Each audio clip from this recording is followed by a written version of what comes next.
So our MBT Book Club. Today we are looking at Book 2, Chapters 6 and 7. Or in the Trilogy, that would be 40 and 41. 40 and 41. Okay.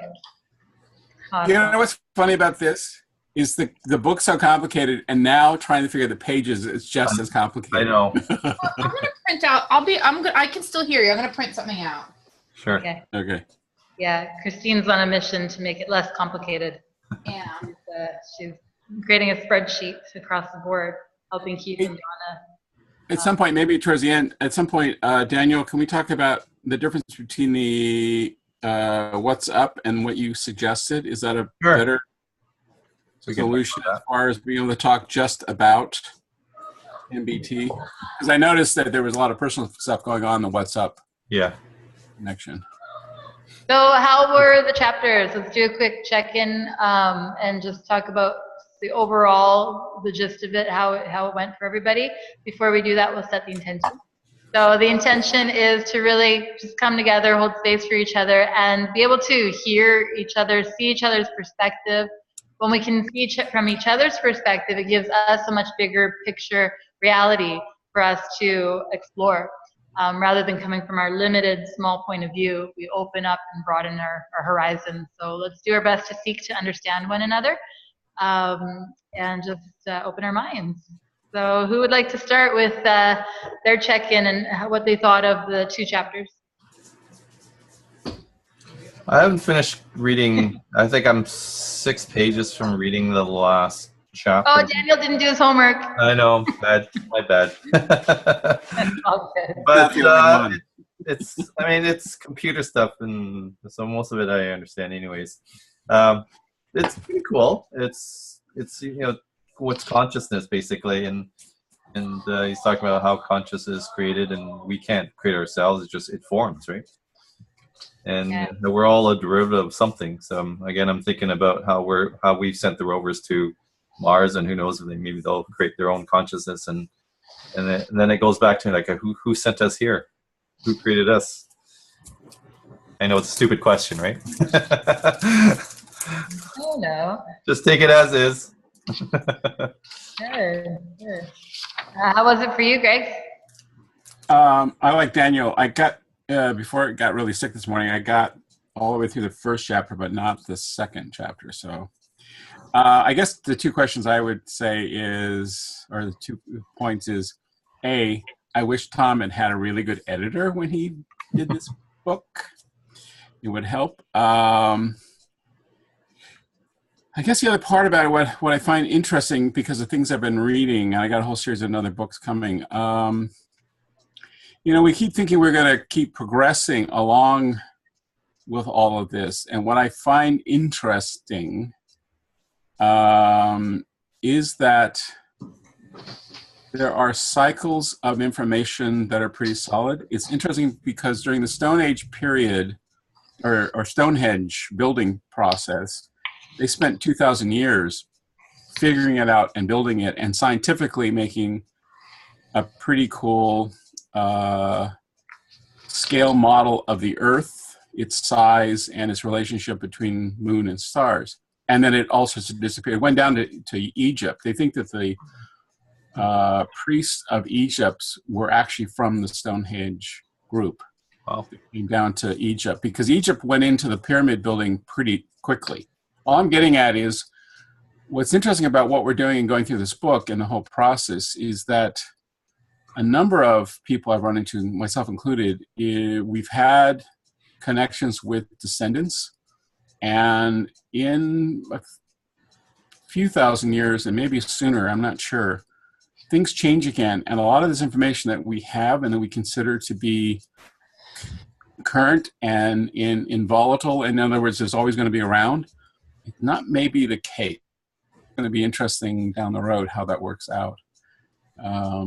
Anyway, what I'm getting at is the fact that the proof of a lot of this will happen hopefully within our lifetime. There's not a full chance, I think, that all of it is going to be around in a couple thousand years. And we're going to go through the process again of trying to figure this thing out. Because the folks who built Stonehenge actually had figured this out. It's just I find it fascinating, the cycles, because of what goes on this earth. It just, we get to that point of going, oh, I get it. And then it's like, for a lot of reasons, it goes away. Okay. We're self-destructive, right? Yeah. Awesome. Right on. Thank you, Greg. What about you, Christine? How was the chapters for you? It was good. I also didn't finish chapter 41.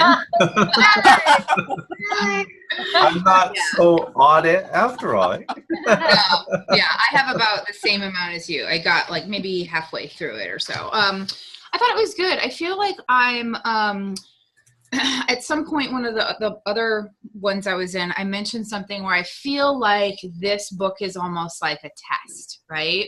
Like it's so dense that it's almost like it's intentional, because growth is slow. So he's just kind of like, you're just moving bit by bit by bit. And I know I underlined something about you're just inching forward. So I still feel like I'm wading through all the language, but I feel like I'm getting more, like it seems worthwhile, like I'm into it, even though I find it challenging. Good. Yeah. I relate to that. Mm-hmm. No, yeah, for sure though. So I read it on the plane, and if I wasn't stuck on a plane for 2.5 hours, I'd probably be in the same boat as you guys, saying I didn't finish it. Yeah. Because it was hard for me to get through. Some parts I would be enthralled and I'd be really into it, and then other parts in my head I was like, okay, blah blah blah. You're saying the same thing, Tom. Come on, move on. Right. So yeah, it was challenging to get through. Actually, these two were probably the most challenging for me to get through. Like if I wasn't stuck on that plane, I don't know that I would have. So yeah, let's dig into it even more so. Okay, did anybody have anything from pages, the first 2 pages?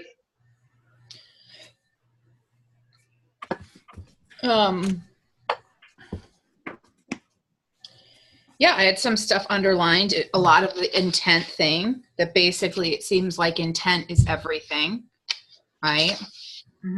Yeah. Yeah, like almost like, so he says what? AUM is fundamental. Yeah. But like the intent is, our intent directs our consciousness. Spiritual growth provides more brightness. I definitely noticed that since I came back from TMI and have been in this group and sort of focused on the book more, is that I'm a little bit more self-aware about my actual intents. Like when, you know how you may go to like say something, there was some situation where I stopped myself and I was like, you know what? You're not doing it for the right reasons. Like I had a great comeback. I had a great way to respond, but it wasn't for the right reasons to do it. Good for you. Yeah. Great awareness. Little things, but actually, that's a good point of having a group like this. Yeah, I agree. That really is a good point. And I think Nadine, are you here with us too? Yeah. Yes. Hi guys. I don't know how. I'm trying to figure out how to put the camera on. Yeah. Just a second. Usually, I have the camera on. If you click on the bottom left, there may be a. Oh yeah, I think so. Just a second. No. There you go. Oh, here we go. Oh no, I clicked it twice. There you go. Oh, here we are. Okay. Hi, Nadine, the background. Hi guys, missed you. Hi. Sorry for being a few minutes late. I'm still not on BC time. Yeah, that's okay. It's great to have you. Have you been following along and reading with us? Yes. Actually, I am up to chapter 10. So now I have to kind of quickly go back, and I'm sure it's going to come back really quickly. But one thing that is super interesting that I have discovered. And the recording, you know, at first I was a little bit, okay, why do we record? But, you know, when you are away, that was like a blessing. And what I discovered is that when I am not a participant, I don't know if you guys have tried that, but so if you like, you know, a few days later, I will listen, and sometimes not the whole thing, but, you know, depending on how my day was going.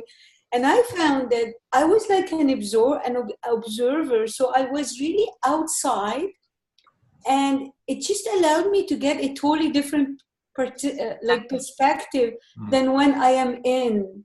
I don't know if you know, it was my first time, because usually I was live with you. Yeah. And you get so involved, I guess, in the discussion.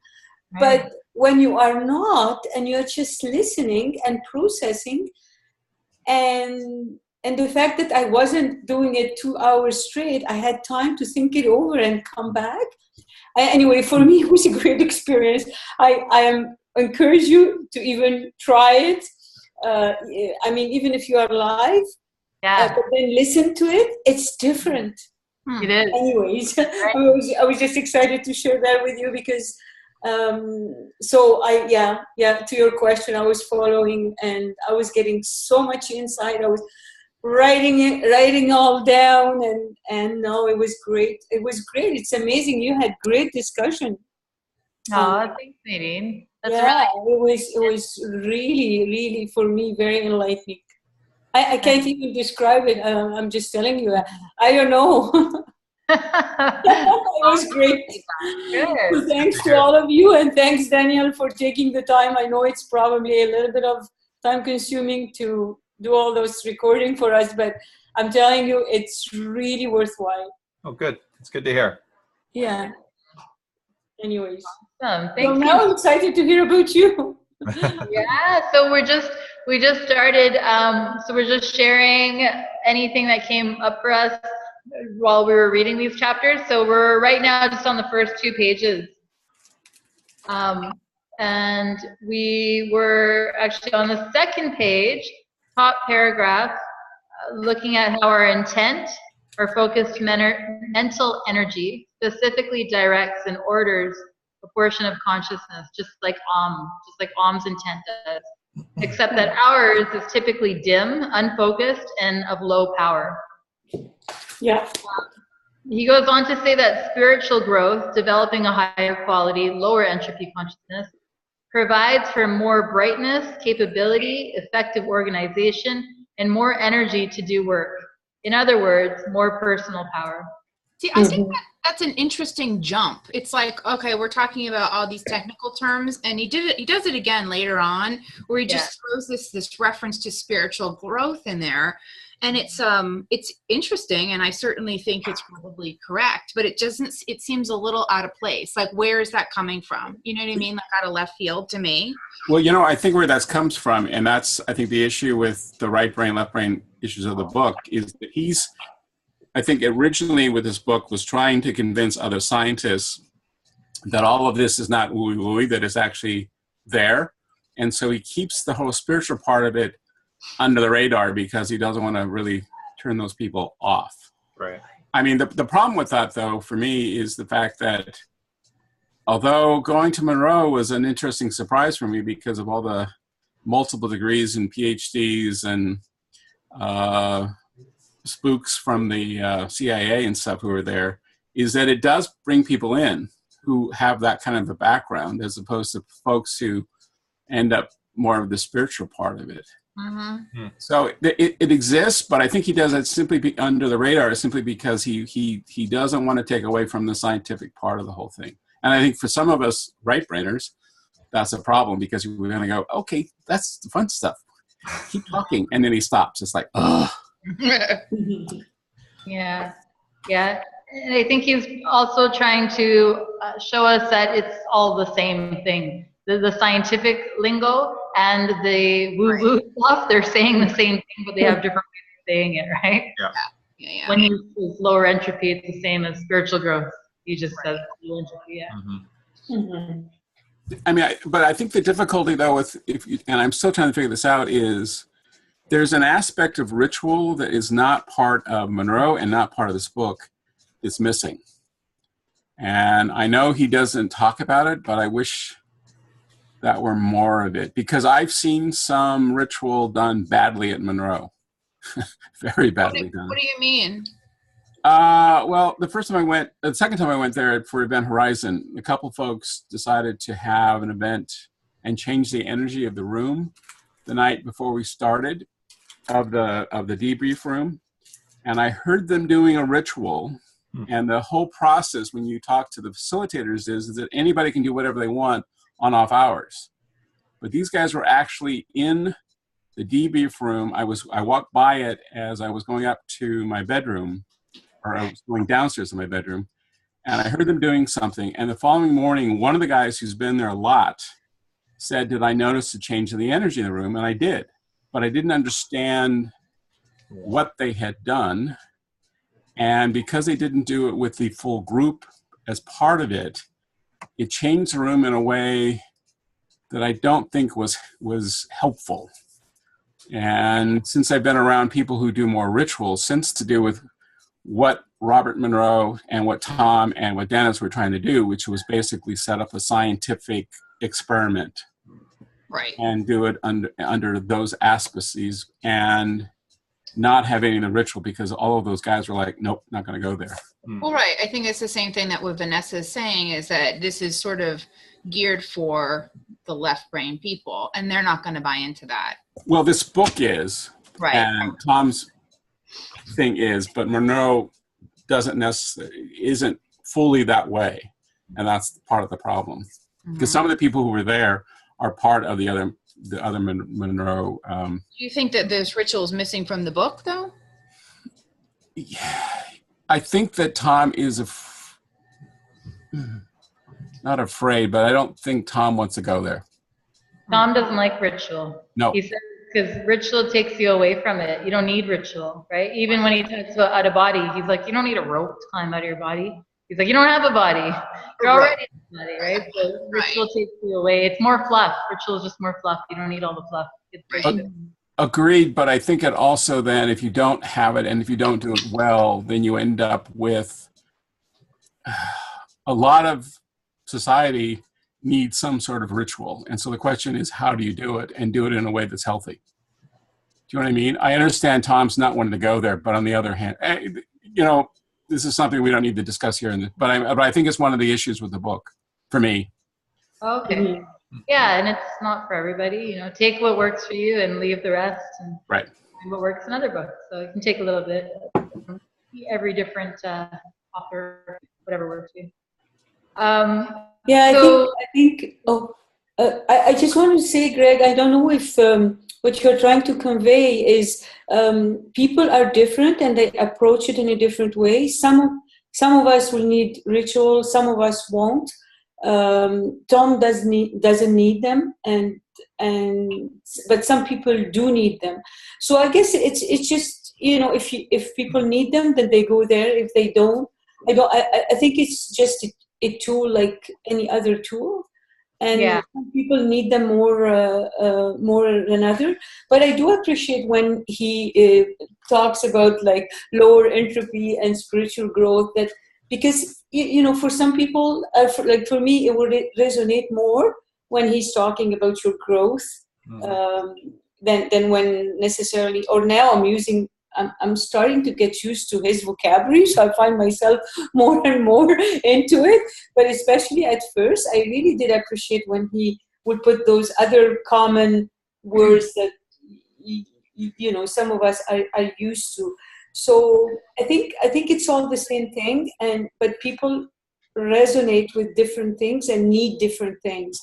And I guess you can go and get them from different places. I mean, he cannot be everything for everybody, right? I guess that's the way I look at it. Yeah, absolutely. Yeah. I will just say one thing is, I don't think it's the same. There are layers of it that you need to be careful. I think I'm saying it's all the same, because it's not. Anyway. Maybe I don't know enough of it like you do to see the difference, but it will come. Okay. Yeah, it's sorry, I'm just multitasking. Sorry, I don't know why I do this. I was actually looking up something that I had posted because it kind of ties into this in a way what we want to do, and I think what Tom's doing with this work, with this book, is he wants to reach as many people as possible, right? Mm. So if he's only talking about IUOCs and FWAUs and LCS, a lot of people, they're not going to resonate with that. They'll be like, this is so sterile, like you're talking about computer lingo and you're making shit up. Like, I don't get this. So that, I think that too is why he'll throw in, well, it's very similar to just spiritual growth, you know, what you refer to. But I think Tom has a certain frequency that where he attracts certain people, and other people like him will attract other people. So what he's trying to do, if he's trying to attract as many people as he can, that may or may not work, right? There's a certain crowd that he is going to attract, and those are the crowd. That's the crowd. He can attract other people's audience as well. They may send the same message, but you know, people who like Tom Campbell will resonate with him. Yeah. I mean, he's not going to be able to win everybody's hearts, but the ones that he does win. I'm really trying to walk this fine line of not being like Tom Campbell, you know, like I want to be like a groupie or anything. I still want to stay true to me and my voice, and you know, walk my path and have my own toe and not adopt his. Mm-hmm. His great framework for me to work with, but it's not everything. I think Tom is doing that for us because he doesn't give us all the answers. He wants us to explore. Right. Yeah. And then from that we create our own big toe, and then we can go and tell other people. And I've spread, you know, Tom Campbell's or my big toe or my version of my big toe to other people, and they kind of like it, and they've been jumping on the bandwagon. Debbie, for example. Agreed, but you know the weird thing about it is, and I don't know whether it was thought through fully, is that in some ways using the hemisync is a ritual, but it's done in such a way at Monroe that it doesn't have some of the explanations of what. It's hard to explain. But there is a ritual there. It's just something that has not been, I sense, thought through completely because they don't want to go there. Is it a ritual, or is it a tool to help you get to the It's if you really think about it, Daniel, it is very much, the hemisync is very much guided meditation. It really is. And the purpose of guided meditation is get you to the single point of conscious, right? Yes. Feeling of oneness or nothing, I guess you can call it. Yeah. So it's a tool to help you get there. It's a tool to help you get there, but it's not completely thought of. And the reason I bring it up, and I brought up, I think in What's Up, is not looking fully into what meditation can be.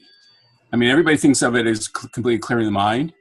And for me, as I said on the What's Up thing, is that finding out that there's other parts of meditation, that some meditation is completely what's called journeying. And that is what happens, I think, for most people when they use a hemisync. And it's interesting because I went up to Tom and I asked him if he ever used SAM, and he said no. I mean, he just cut it off. He only used hemisync. And what you need to know about the history of Monroe is the fact that hemisync was the first thing that they came up with, but SAM is actually quite powerful because it's three-dimensional, and it actually takes you on a much more interesting journey in terms of meditation. The problem was when they first made it, people were having severe headaches. It was causing physical pain.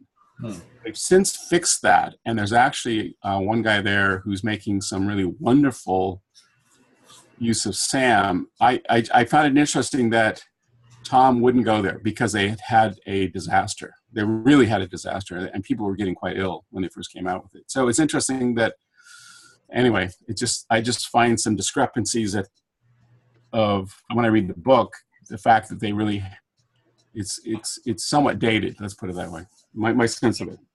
Because Tom doesn't even use hemi-sync; he uses binaural beats, pure binaural beats, right? Which is what hemi-sync basically is. Yeah. Anyways, we're getting off topic. Let's bring it back to the book. Okay, so yeah, we looked at how the spiritual growth, developing higher quality.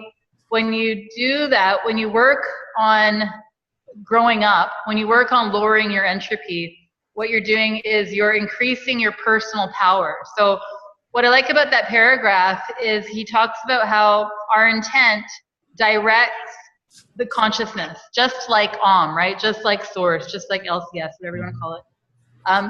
But the thing is, we can only direct it to a small degree because we're very, as you put here, very dim, unfocused, and of low power.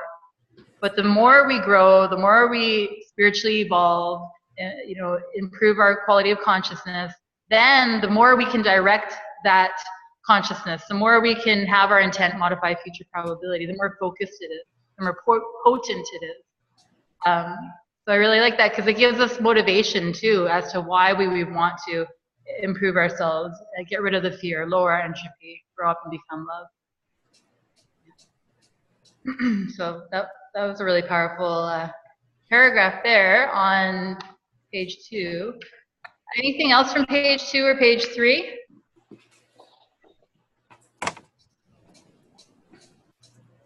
What's interesting about this thing, and that is,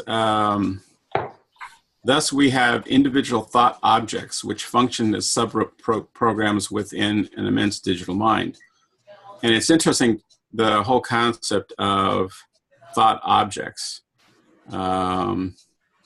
It is something that's talked about in other forms of it, but to think of them as subroutines. And what's interesting about that, I think, is that it gets you then into other dimensions and other realities when you start to realize where some of these thought forms are coming from, whether they're from you or from some other entity. Mm-hmm.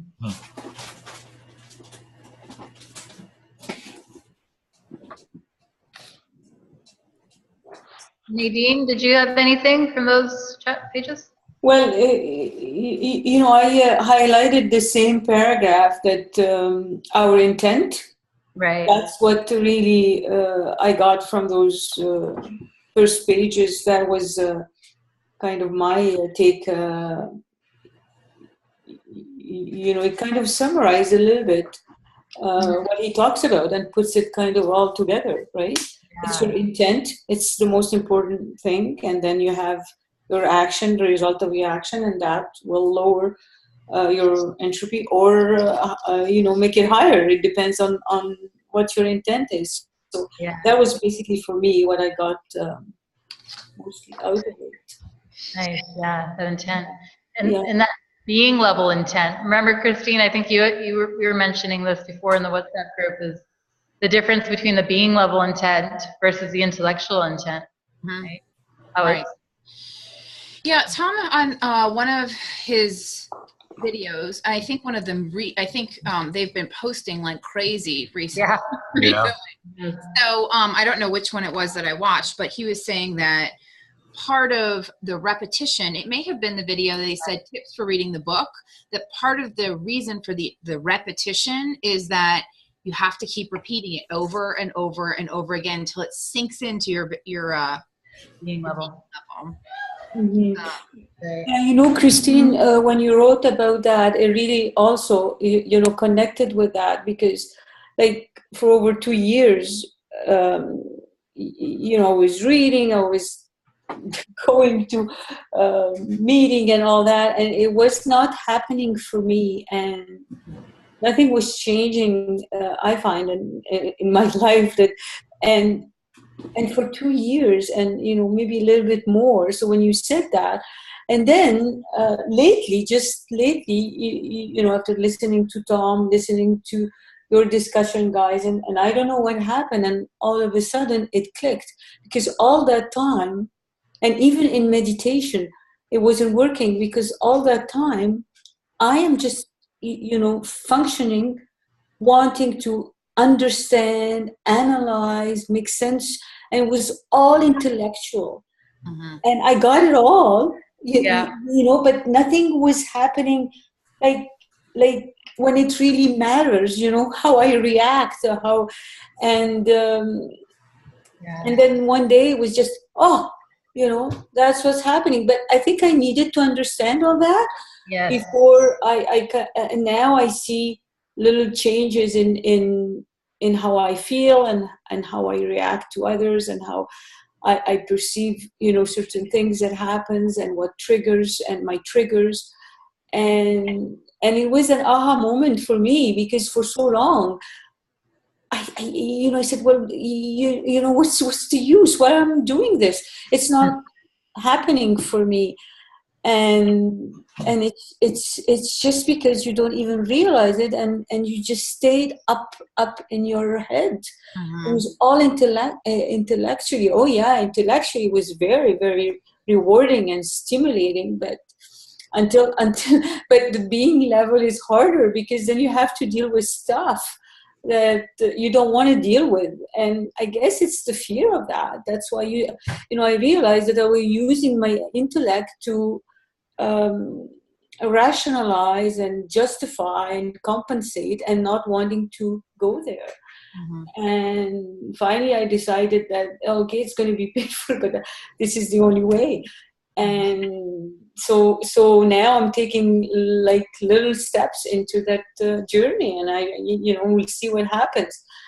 So when you said that, and I said, that's exactly what was happening. So I think it's part of the process. I don't know if you guys, Daniel, Vanessa, or Greg, did you go through that? Or maybe, you know.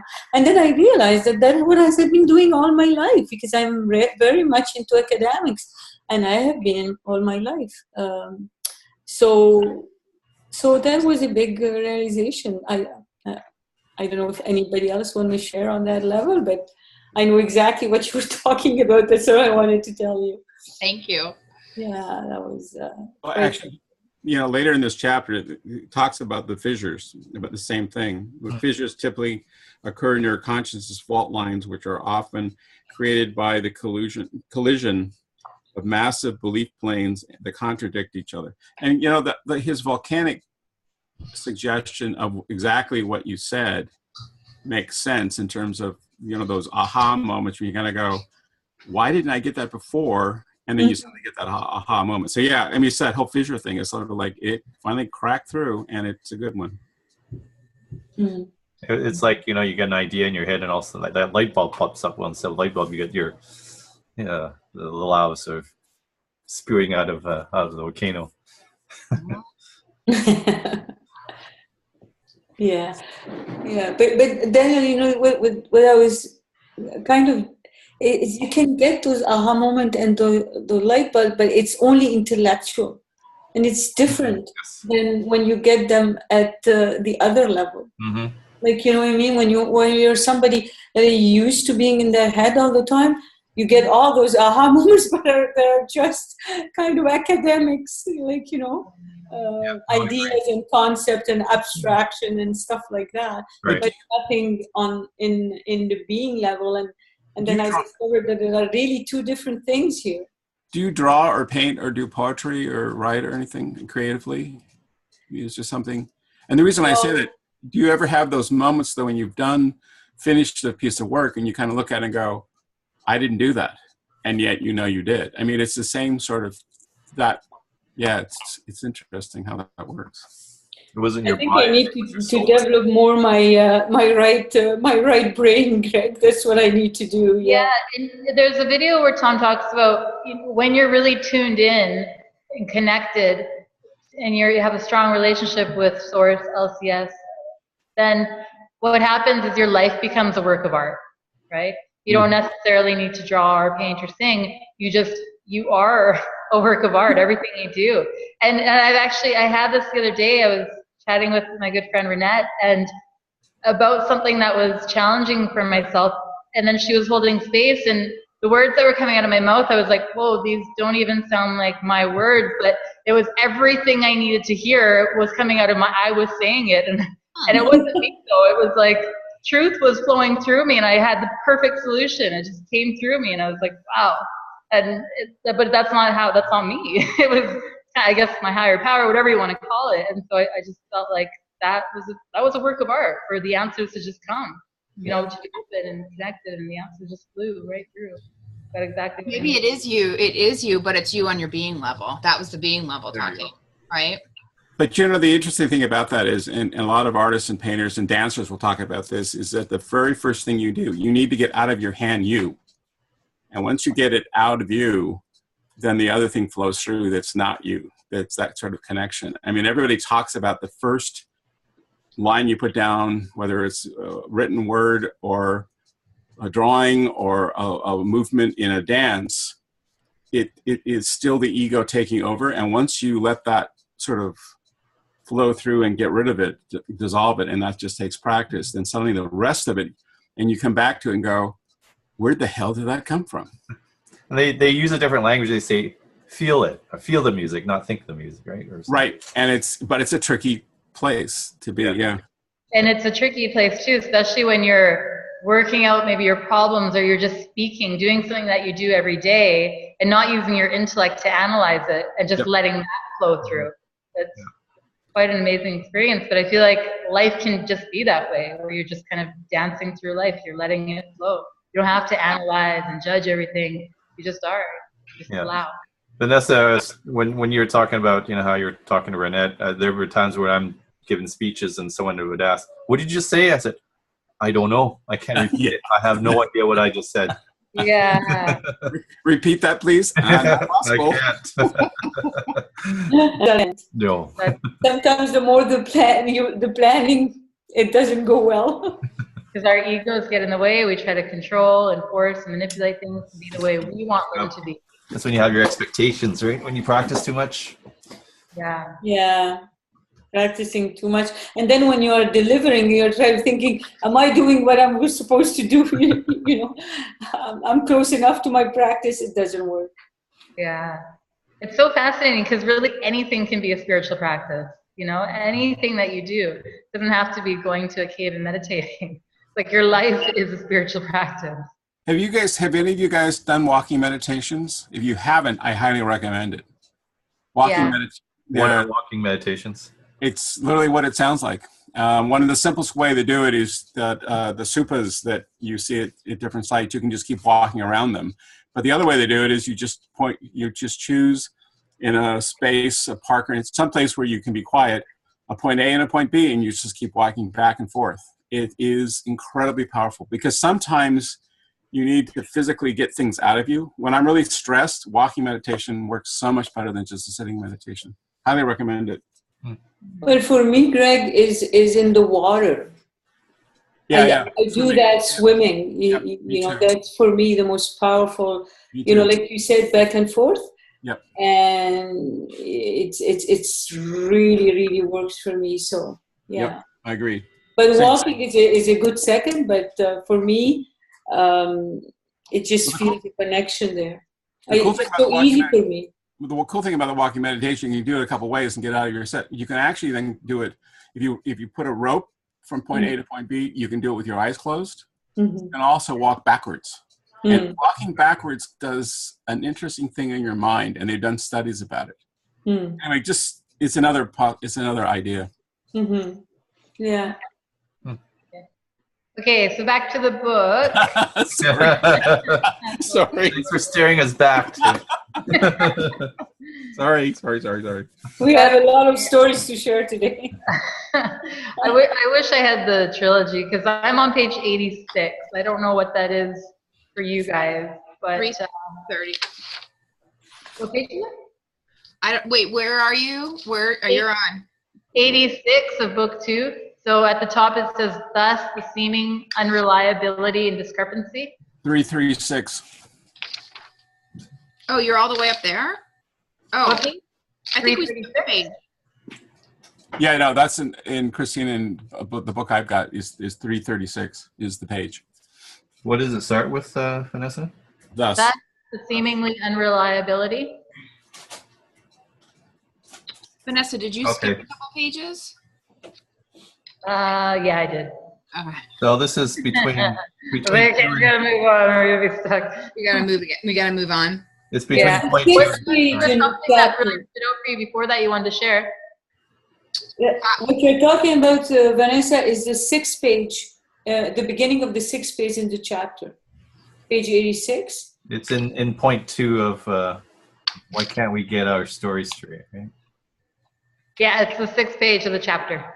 Yeah, Or chapter. but maybe not for the big book. I don't know. All I was going to say is he brings that up again, going back a page. Sorry, Vanessa. It says, basically growing up is hard work. A self-modifiable system must perform work to decrease its average entropy. And again, at that bottom of the paragraph, he writes, spiritual growth is the natural work of consciousness systems. And I put a question mark there because I thought he just kind of threw that in. I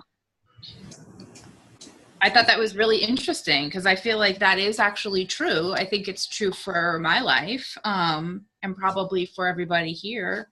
But again, it just seemed like it was a little bit out of place. But since we talked about that, that does make sense.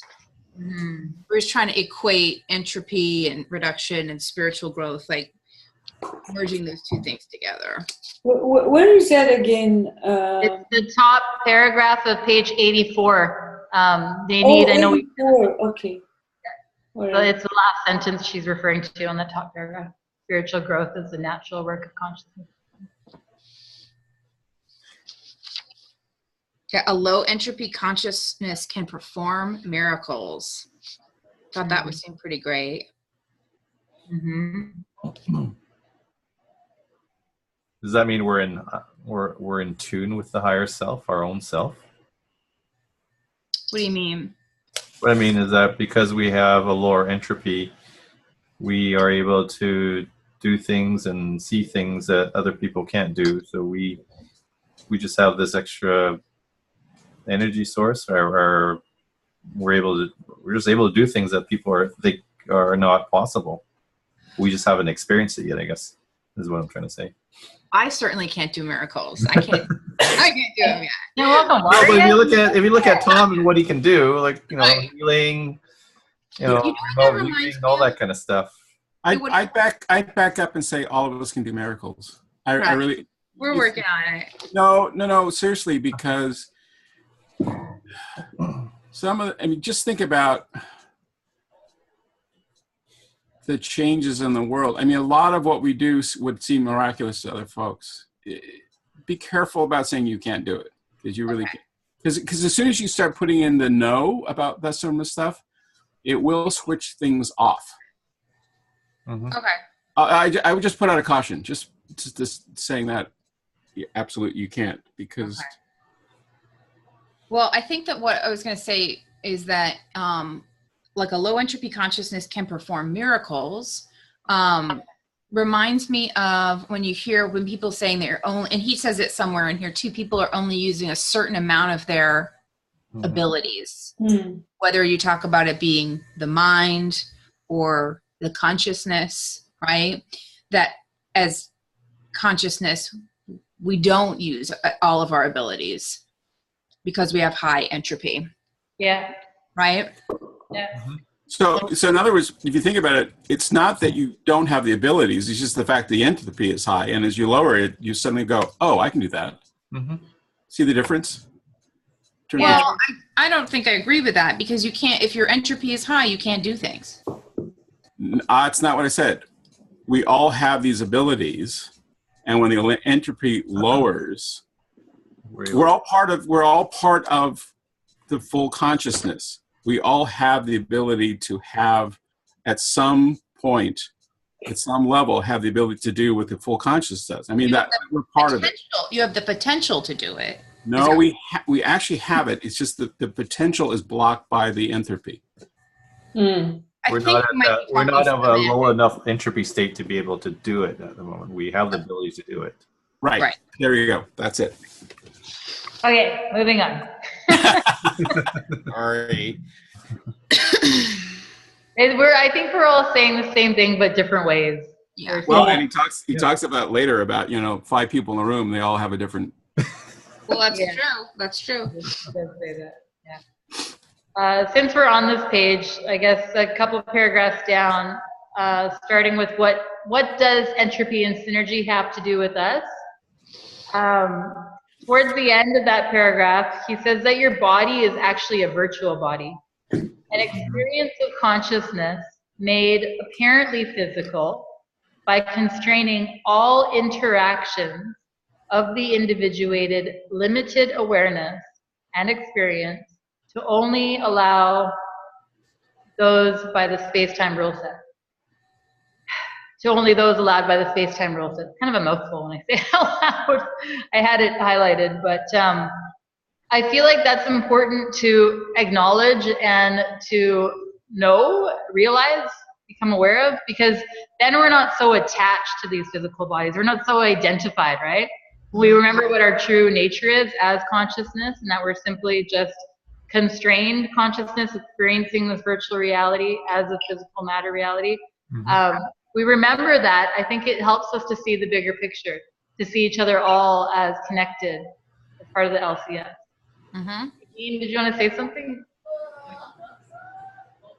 Pardon? Nadine, I thought you were going to say something. Oh, no, I just can't seem to find what you're talking about. Which page is it? 86? Oh, page 84. It's the third paragraph down. Okay. Second to last sentence. It's talking about how your body is actually a virtual body, an experience of consciousness made apparently physical by constraining all interactions of the individuated limited awareness experience to only those allowed by the space-time rule set. So when we identify with the body and we feel like we are that character, that then we are blinded by belief, right? The belief that we're this physical body, right? Which then invites in a lot of fear, the fear of the unknown. And then we play that small game, which inhibits our growth and our potential to move beyond this limited awareness that we've constrained ourselves to. Well, when we remember what we really are, when we remember that it's just a game, this is just a virtual body, then we can open ourselves up to the truth, the totality of what we really are and why we're really here, what the purpose is for us to be here playing this game in this avatar. I would also suggest to everybody, because I've had this experience, is be aware of dimensional changes, and I've seen it happen quite a bit where I suddenly go, if I could walk through that space, I would be in a different dimension. My sense of it has been I could then be in the non-physical. It's the same thing when somebody dies, you can actually see the soul lift out of it or dissipate or disconnect from it. So just be aware that around places and individuals where that can take place. They're subtle, but they do exist. Okay. Yeah, thank you for pointing that out. Definitely another perspective for sure. And there was another thing I wanted to share about perspectives on page 86. So I think that's where we got page 86. So for you guys, that's 336? Yeah. Yeah, okay. So the second paragraph down, he starts off and it says, this is a personal evolutionary journey, and a group effort cannot replace your individual effort, which is really important for us because we like to work as a group, right? He says that your experience is a combination of what you perceive through your limited senses and how you interpret those perceptions, okay? Your interpretations are based on your previous experiences and the quality of your consciousness, as well as your understanding of little truth and big truth. Okay, so I thought that was really important, and I want to turn it over to you guys and ask you what does that mean for you when you hear that, when you read that? What does that mean to you? Well, I'll go real quick. For me, what was interesting is because I see the universal consciousness as a neutral quality, and I brought that up to Tom, and he sort of went, no, I don't see it that way. And I understand his perspective, but from my perspective, having it as a neutral and my sense of it as being neutral was a value to me. Okay. So what do you mean by when Tom said it's not neutral? What did he say? Neutral? Yeah, no, but Greg said that for Tom, it's not neutral. He didn't go into the definition of it, and I could see where he was coming from. He doesn't consider the universal consciousness as being neutral. He considers it as being something that actually does have a game plan. But my sense of it is that it is neutral in terms of its relationship to us. And I think he did understand that point. His point is that if you look at the full volume of it, it's not neutral. But I think in terms of how it relates to us, it is neutral. Yeah, and I think he would agree. I mean, he said it in... Yeah, right. He did. But he was bringing up a bigger picture. I was bringing it in terms of how it relates to me. So that's why I would say this, is the fact that all of us come at this and grow and see it from different perspectives, and also from our ability to see it in you know, how we're able to interpret it. Yeah. For me, it's the same thing, because even though we read the book and the chapter all at the same time, we discuss it, you know, we talk about it, but what I take from it and where I am in that journey, I'm sure is totally different from everybody, and the same for you, because you know, it all relates of your whole kind of journey, not just this moment where we are here together. And so that, yeah, and in chapter 10, I know because I read it, and I found that he kind of summarized a lot of the stuff that we have been reading, and that's his issue with, let's say, organized religion or organized faith, because the individual tend to lose themselves, because they said, or the ritual that religion have, or the beliefs, because it's all figured out for you, right? If you're doing this, you're going to go to heaven, or you know, everything is laid down, so you actually don't have a lot of things to do. I mean, yeah, you do. You have to follow whatever they tell you to follow in a specific religion, and if you do it, then they say, well, at the end, here is the reward, and you know, whatever that is, depending on which religion. But that's what I like about the idea of Tom, is it's not like that. But you also need to be cautious, because there is the religions of science. Yeah, well, yeah, following the science, yeah, like blindly, of course. It's not a religion, like he's talking about religion, but I think he mentioned science as well. Right. If I recall. Anything that you're into it and you believe in it, and for me that works, because I'm usually critical of stuff when I read it, and I have to kind of get a sense and make my own idea of it. So that's why, you know, being in an organized group, whether it's religion or whatever, they're trying to teach you and tell you this is the truth, it doesn't work.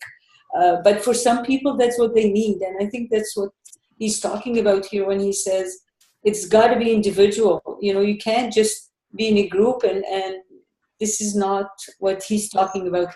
This is my understanding anyway of this paragraph. I think that, you know, like what you guys are saying, because of our past experiences and what we're reading, we all interpret it differently, that through our perspective. But as we discuss it within a group, as we talk about it, what we say can also affect how we further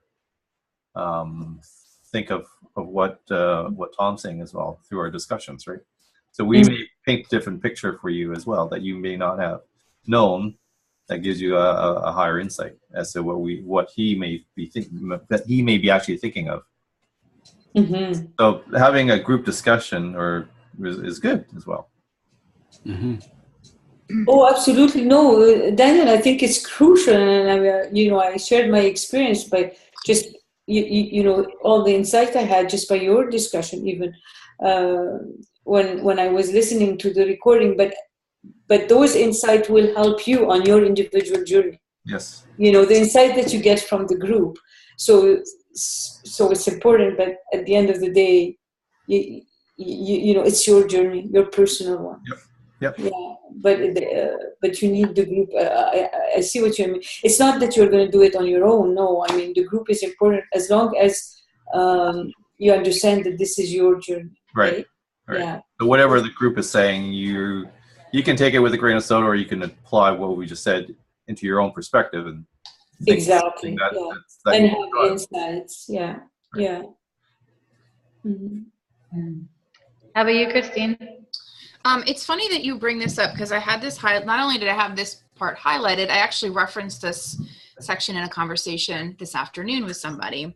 And I was talking about basically how interesting this is, sort of saying that a similar thing where, you know, 5 of us can read this and all have a different experience. But if you're talking out even outside of the book, right, that your life experience, and when you sort of interpret life, you place meaning on experiences based on what's happened to you in the past, right? So I do think that this absolutely rings true that, you know, I perceive things and, you know, interpret them in a certain way because of things that have happened in the past. And what's interesting is this part at the end where it says, you also need to your understanding of little truth and big truth. So that to me is kind of key, where you're like, okay, the big truth is bigger perspective, you know, and sort of what you're talking about with the virtual body and the virtual reality. Does that make sense? Yeah. Yeah. And then how would you see the little truth? I don't know. That's a good question. I do not know what little truth is. Doesn't that seem like an oxymoron? Or is what would you say little truth is? For me, when I hear that, I would say that little truth is about other, and it's the other person's little truth, right? So if I'm speaking with somebody and they have a little truth perspective, that's their little truth, and that's okay, because that's where they are right now.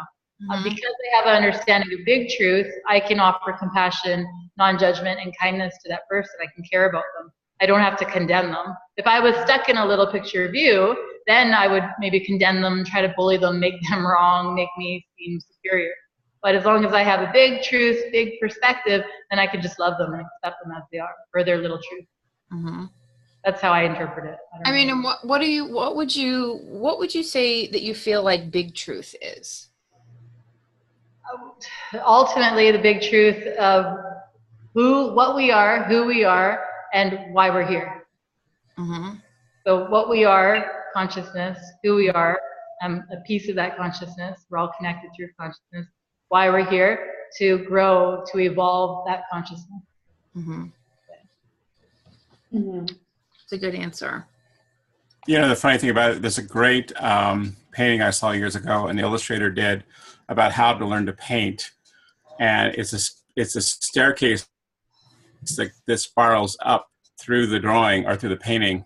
And the first stairs, you've got a little tiny artist and these massive stairs that you've got to sort of climb over. Huge stairs you're going up. And as you go up the staircase, the stairs get tinier, the artist gets bigger, and there's a whole lot more stairs.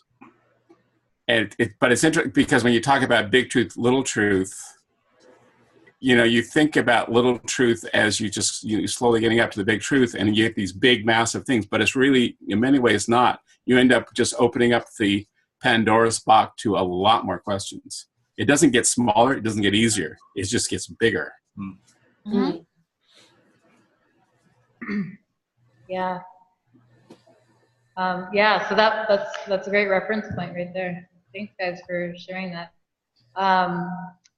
And what we're doing right now, too, just sharing all of our different perspectives and ideas, we're expanding our little truth and opening up to a bigger truth, right?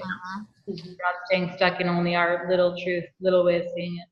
So this is really valuable to be able to share. and see where we're each coming from, with acceptance and compassion and love, without condemnation and judgment or criticism, right? That's the art of lowering our entropy, of improving our spiritual growth, what we're doing right now. Mm-hmm. That's why I really like having this as a component of reading the book. It goes hand in hand, because when I read the book by myself on a plane, I'm operating from the intellectual level. Right. When I can come and share with you and hear your perspectives, then I'm sinking it down into that being level. Right. Also, as opposed to rereading the same paragraph over and over. Yeah, exactly. And saying, I'm not getting this. But if I go back to what we're talking about the being level and the intellectual level, what I find sometimes in the middle of your day, if you get wrapped up in something, and you're able to step back and say, okay, this is my little perspective here. I've got to step back and look at. I mean, this is not important, right? Let's look at the big perspective, and then it changes. So it kind of helps you to shift. If you're going to start on the being level into going into, let's say, getting upset or getting mad at someone or at somebody, and then all of a sudden you realize, well, this is my little ego, or my little world or perspective, whatever you want to call it, truth or whatever. It's just your little bubble. And it's doesn't make sense. So it helps you actually shift and say, well, let's shift to a bigger perspective than that, and see this in a much larger scale, and that's for me what it's taking it back on a being level, because it really kind of makes you shift your perspective, your emotion, or your thought, or whatever you are doing in the moment, from this little tiny world of yours into a larger perspective. Mm-hmm. That's how I tie it in to what we said before, right? Question for folks who are at the Monroe Institute, did Tom adequately explain being level for folks?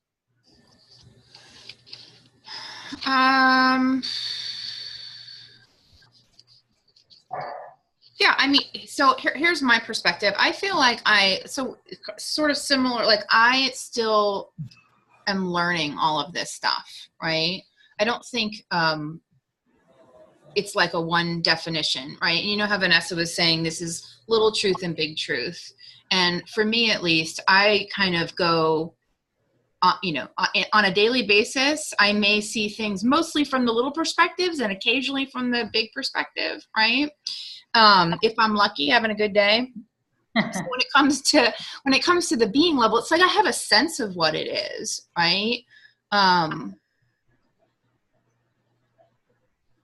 Intellectually, I do get it, but on the larger level, I'm still working at communicating with it and understanding, my life from the being level.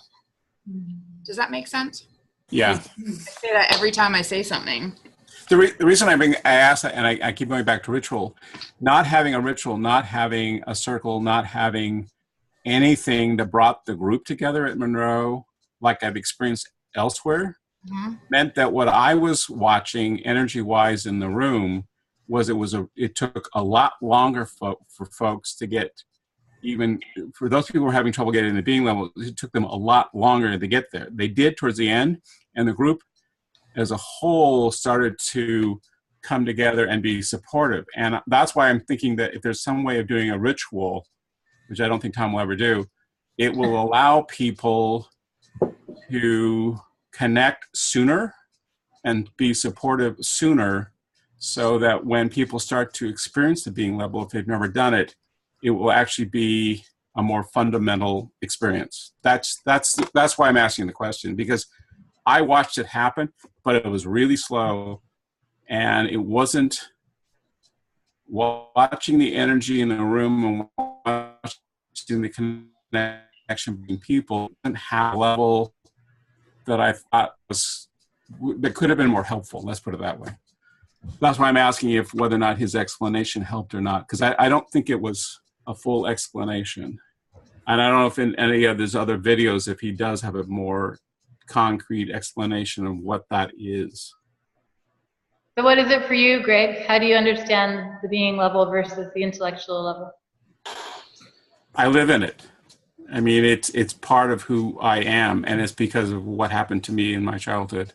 I mean, I end up seeing energy. I end up seeing experiences. I've learned how to control it better, but for me, it is watching energy flow from people to people and watching the connections.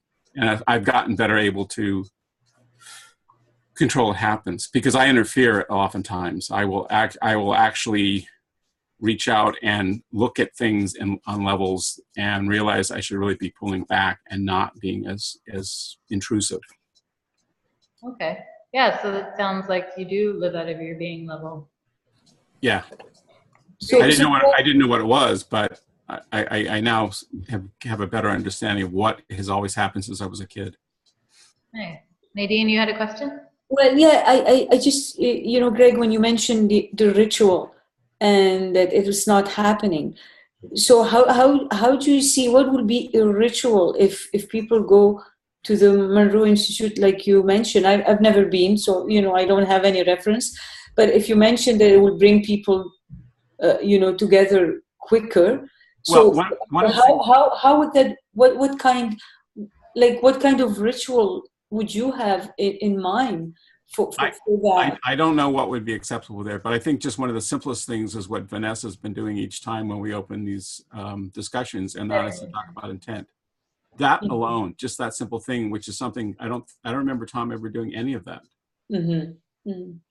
And that's a good point, Greg, and thank you for bringing that up. We do that at all of our meetings that we have in the Lower Mainland here in BC, and I think it does help people soften up and let their guard down when they know what we're doing is we're creating that safe environment. We're letting people know this is a safe environment, verbalizing that. And that's a really good point that I hadn't thought, but you're right, Tom never does do that. And that might be something that we can bring to his future events. Definitely we're going to do that when he comes to Vancouver, is set the intention to help people operate from that being level, move from the head to the heart. So. No, and Vanessa, and I thank you for that, because as soon as you did that the first time I was in one of these discussions, I went, cool, this really does help. So thank you. Thank you. Yeah. Well, yeah, Vanessa, that was the same thing. When I started going to the conscious connection at the very beginning with you, that's one of the things that I felt right away. Okay, this is this is where I want to be. Just the way that you were always beginning the meetup, and for me that was very important. So yeah. Yep. But I thought, Greg, when you were talking about ritual, I don't know why I'm glad that I asked, because I thought it was something way more complicated and sophisticated than that. With like incense and chanting and No. Because everybody has an idea of a ritual, and for me, like, it's something more elaborate, let's say. So I'm glad I kind of asked about it. So I don't stay with my own idea. I've been in elaborate ones, but just that simple thing that Vanessa's done, I think is important, because I noticed towards the end of the Monroe week, I noticed the energy and the connections between people, and I could see it in the room. There was a real difference, but it had never been talked about. Mm-hmm. Mm-hmm. Okay. Yeah. Okay, back to the book. All right. So we just looked at 336. Anything from 337? Nadine, that would be 87 for us. Or 330. Yeah. Okay. Yeah. I would just go down to the bottom of 337. Meditation enables you to enlarge the cracks systematically. I think that's a really good point. Mm-hmm. When he talks about the fissures. Yeah, meditation is very helpful. Are all of you guys meditators? It's funny because as I'm saying meditation is very helpful, I'm thinking, but I don't meditate. No, then I was thinking I try to do meditation in motion. So I really try to have my life as a meditation, to be mindful, to be present. Yeah. Right. I've been meditating every day for about, I guess, 3 weeks now. I bought the Muse headset, and that helps. The which one, Daniel? Muse. Muse? Muse, yeah. What's special about that? Well, it's like a biofeedback. So when you play it, it helps you. It brings your brain activity down to a lower state, I guess they call it the alpha state, and that's the state of where the state of getting into the meditation state. So you learn how to control your mind, or you control your breathing to help you bring your state to that level. Mm. Have you noticed any difference since when you started? Yes, I've been able to get into that state much more easier, but there are times where I'm trying to, I guess it's things I've done through the day that I'm in that active state, and Sure. no matter what I've been trying to do, I'm always up here. I'm very active, and I can't lower myself down, right? Mm-hmm, But I've done this a couple times where I'd fall asleep with it on, and I'd come down to this low state, and then I go to sleep. Like I can sleep within minutes, right? So I go to sleep, and the Muse continues monitoring the data, your brainwave activity. Every single time that I've fallen asleep, my brain activity goes into the active state as well. But I'm unconscious now, right? So I'm not sure if that's considered REM, where your brain has started working on its own and trying to, if it was dreaming or what have you. But I think I've done this about 7 times, and every single time, looking at the graph, you go down to this low state, and then you jump back up to this active state again when you're asleep. Interesting. Do you wear that all night? I'll wake up in the middle of the night and okay, I better take this off. Yeah. It's like a headband. Okay. Yeah. Interesting. And it connects to your phone through Bluetooth. That's pretty cool. It is really cool. And Christine, if you're looking at, well, no, I guess it's the being level too. When you meditate, that's when you are most at your being level. Mm-hmm.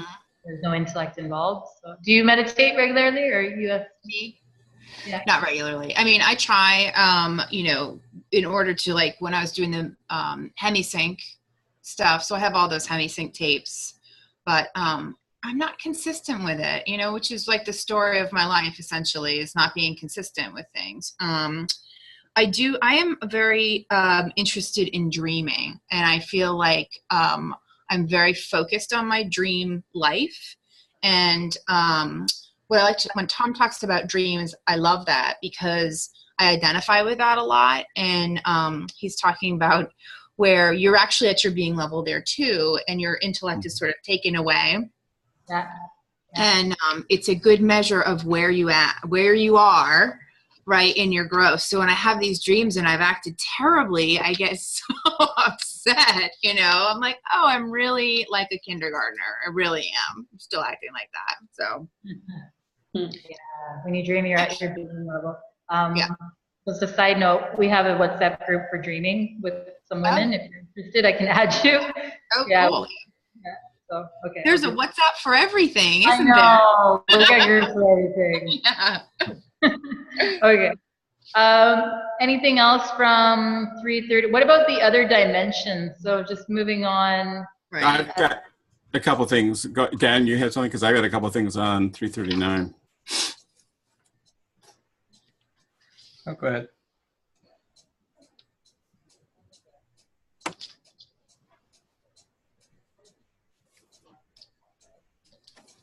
I underline, do not fall into the anthropomorphic trap and imagine AUM to be a sentient being thinking thoughts as we do, scratching the ethereal head and wondering, where do I go today? That's actually an interesting point in terms of like meditation and in journeying, because that's the meditation I end up doing, is that when you run into beings, not to anthropomorphize them actually opens up a whole range of information. Because as soon as somebody goes, oh, it's an angel or a demon or something else, it stops the conversation. And if you don't do that, the conversation is phenomenal. And the now that I understand more of what Tom was talking about, the data flow is intense. It's really, if you can stop not seeing things as human, but seeing them more as what they are, which is data groupings, the information is rich, very, very rich. Cool. Mm-hmm. Which also brings up when he says the next one, dimensional separators are often porous. To understand why, we can look at our own multidimensional nature. A more accurate description of space-time-based humanoids is that they are individuated units of consciousness awareness who constrain a portion of their consciousness to sense-limited 3D experiences. And that's part of what meditation, for me at least, does, is the fact that what I notice is the fact that dimensions and energy beings and points of information out there, you never quite know where they are dimensionally, whether or not they're part of our space-time or if they're part of another. And it really starts, and Tom, I think, talks about doing that all the time. It's fascinating if you can do it. Yeah. Just continuing on from there, from where Greg left off, he says that we can, through the doorway of our subjective mind, learn to transcend the barriers of dimension. Yep. And then being aware and operant in multiple dimensions is what allows the big picture to come into sharp focus through first-hand experience. Okay, so that is super relevant, I think, because we're talking about the big picture, how to tune into that big picture. Right here he's saying, well, learning to transcend the barriers of this dimension. When I first hear that, my first thought is, oh, so out-of-body experience is going to different virtual realities. But it doesn't have to be like that. Like that expectation of having to go experience different virtual realities doesn't have to be to that extreme. It can be as simple as, like I was saying, connecting to source and getting information, right, but still being operant right here in this virtual reality, right? Intuition, tuning into your intuition, hearing the whisper. You know, all these things are seeing the bigger picture, are transcending the barriers of dimension. So which also brings up the whole point of what is out-of-body experiences. So many people think about it as being out of body and looking back at your body. But out-of-body experiences also is being within body and yet being in another dimension. It's the same thing. And that's why a lot of people say, oh, I haven't had out-of-body experiences. And yet when I look at what they're telling me and watch how they do this, I go, no.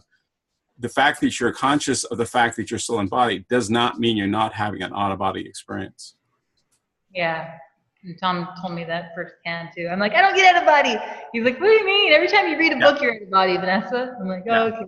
I had big expectations. Not just reading books, but there's a lot of what happens all the time that you think is being in body when it's really not in body at all. Yeah. It's both. For sure.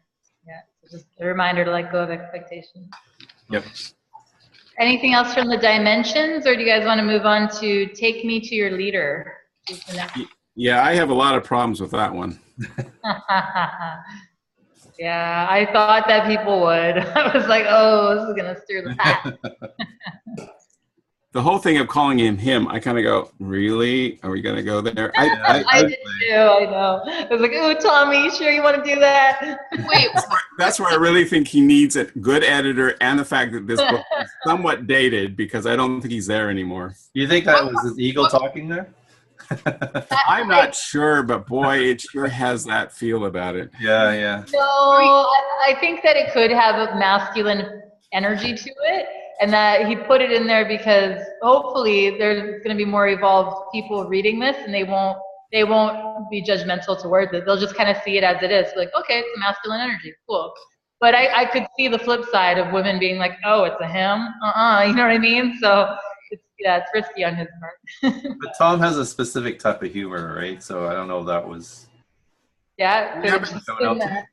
He goes on to say he is the supreme being, Mr. Big.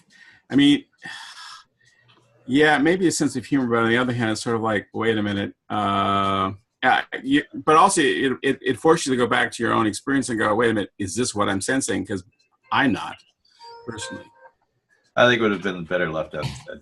Yeah, exactly.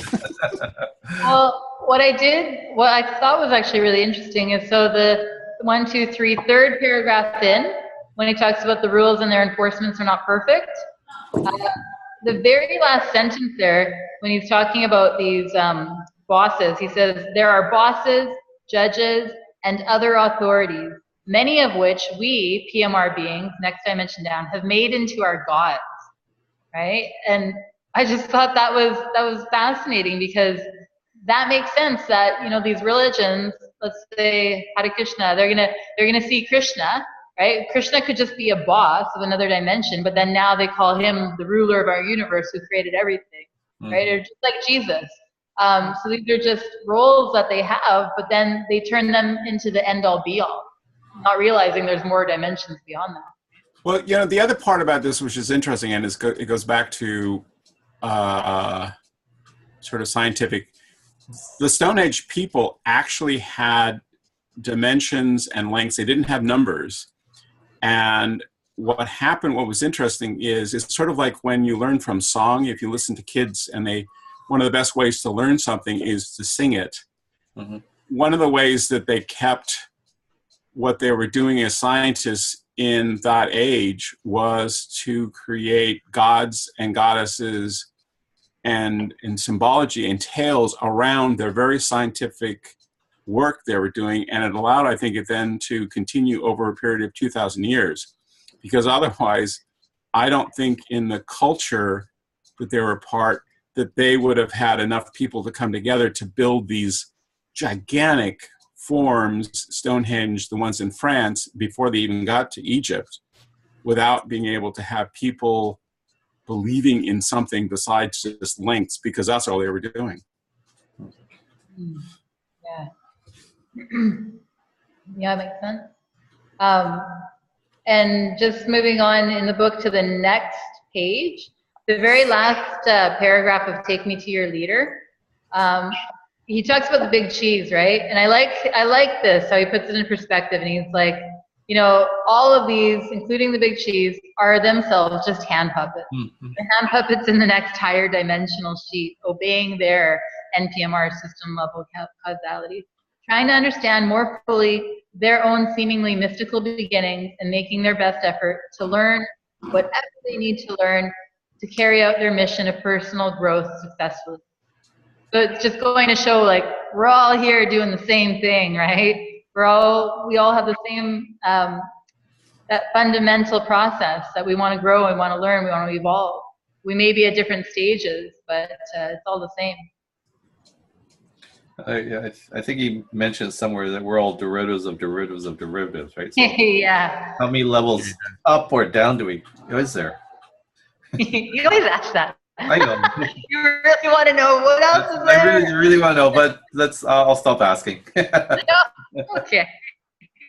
You're curious. The answer will come. That's funny. Okay, I got 15 more minutes till I gotta bounce, guys. So, but you guys can stay on longer. Is there anything else from this chapter we wanted to look at? Well, at the very, I have one line underlined, well, the last paragraph, right? But then disagreement does not have to breed hostility. So we can just agree to disagree. Right. Which I think is, you know, is the hard thing to learn, I think, how to do that. I had that part underlined too. I really like that. Disagreement does not have to breed hostility. Tolerance of and respect for disagreements of other people's ideas can lead to a creative synthesis of concepts, whereupon you are inspired to create your own, correct, of course, reality model. But I like that because it's leading the way for a collaboration, right? If people have ideas that are contrary to our own, we don't have to make them wrong. We can just accept that that's their opinion and then try to find how we connect with it, try to find a way to relate to it, right? Because when we can relate to their idea, we relate more to the other person. And even if the way to relate to them is just by understanding what we were talking about just before, which is we're all here doing the best we can. You know, we're all here just trying to grow up and evolve and become love. And there's lots of different paths and avenues that we take to get there. And just finding that common ground, seeing that we're all connected through that same commonality, that same place, and that helps us to open up with that compassionate spirit to accept others and their ideas. Yeah, I liked that part too.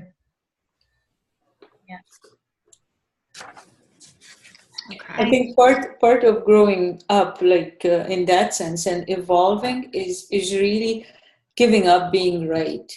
Yeah. Because that's part of it, you know, and we are, I mean, you know, I think we're all doing it. I don't know about Tom, but I mean, everybody thinks they're right. If I'm right, I'm trying to convince you that you are wrong, and you have to see it the way I see it. And if we stop doing this, that's already huge in the evolving or growth, personal growth, because you know, I've been kind of watching that, you know, from my perspective, and you know, the amount of time the amount of time that we do that, and I watch other people do that throughout the day, is just amazing, and you don't realize it, right?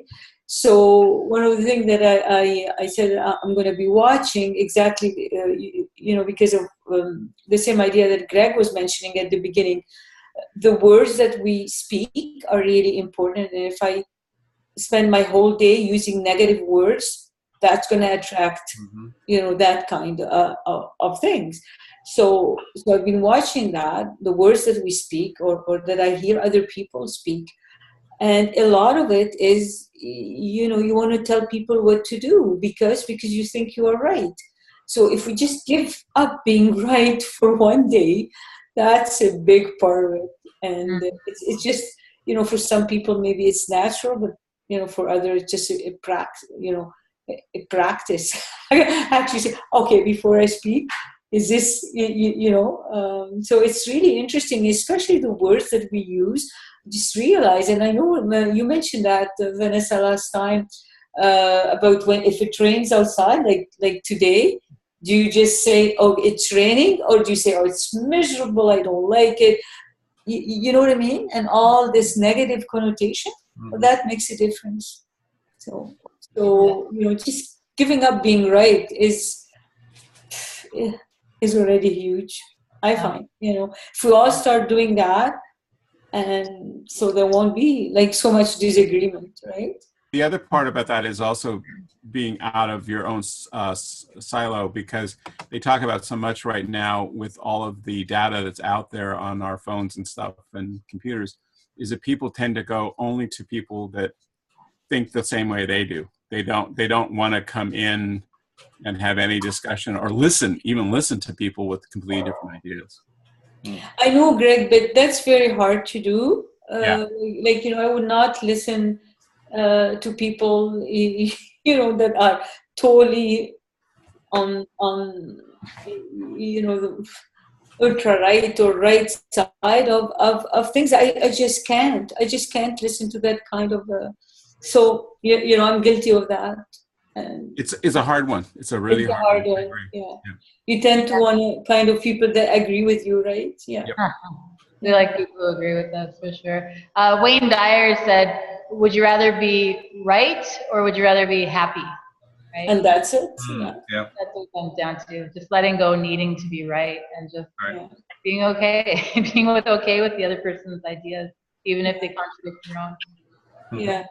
Because it's not going to lead you to harmony if you argue with the person, right? It's not going to necessarily end well, right? Yeah. So, but that's a big one. It's easier said than done, right? Oh yeah, for sure. It is. So, anything else from chapter 6 or chapter 40? 40. I wonder if it makes sense to go to the next chapter when we've got about 10 minutes left. Yeah, I got 10 minutes, but I can start and then you guys can just continue wherever we leave off. Well, the four of us haven't read the whole thing. Oh, yeah, you read it. Oh, well. There is that. Is it that long of a chapter? Oh, I guess it is kind of It's long. fairly long. Yeah, not only long, but it's got all those little extra parts. Well, oh boy, I don't want to spend another meeting on chapter 7 because I really didn't enjoy it that much. Are you trying to get out of it? I want to move on to the next chapter. Right. I mean, the gist of it, the first part, he talks about the 4 key concepts that define an aware, evolving consciousness. That's pretty straightforward. You need self-awareness. You need evolutionary viability or potential. It has to have the ability to modify itself, and then it must have intelligence, either artificial or natural. Vanessa, what page does does chapter 7 start on? 95 for me. Okay. For you guys? 346, 345.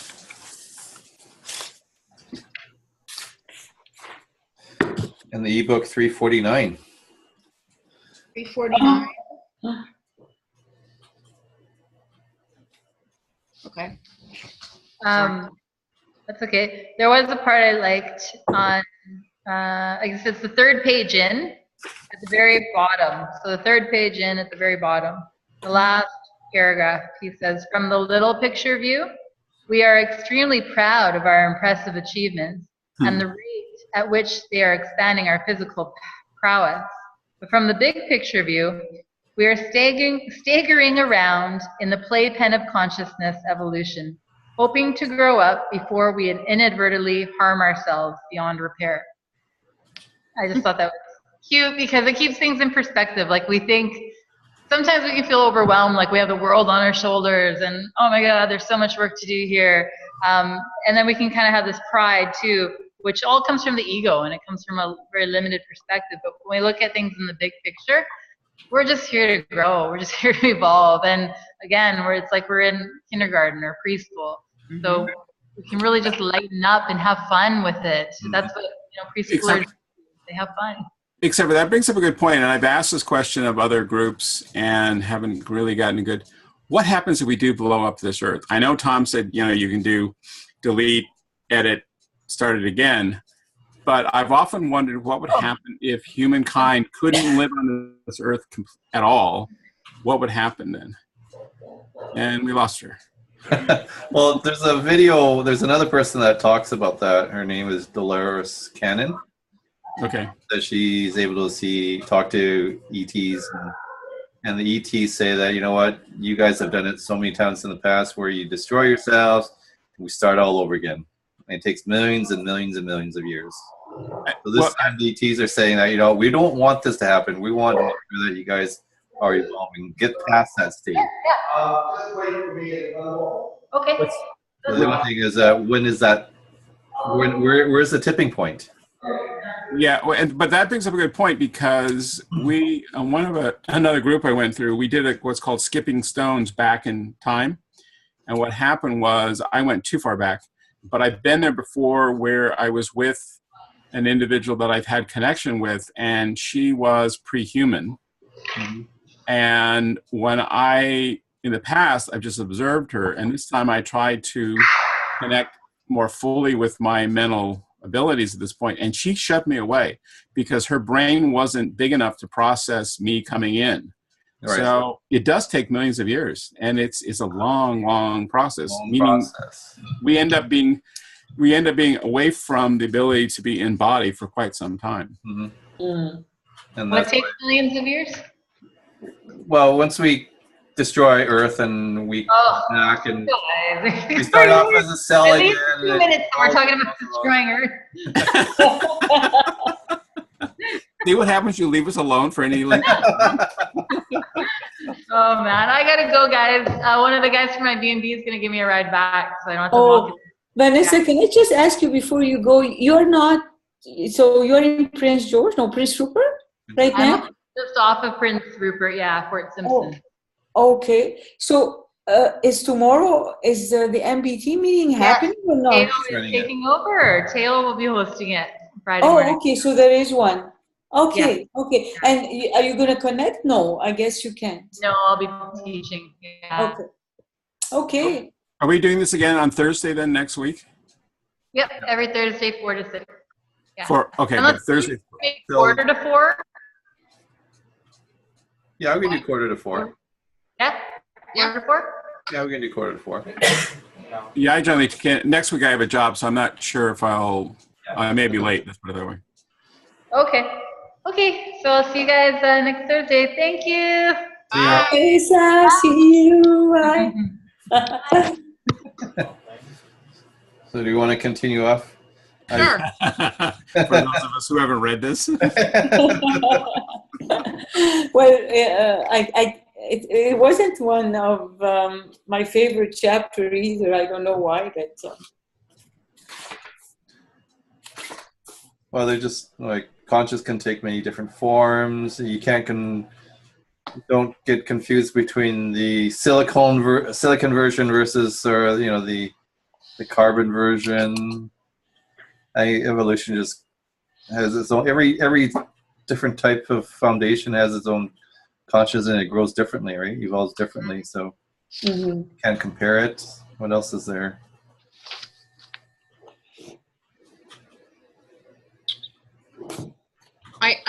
I'm on page 349, which I think is going to be nice.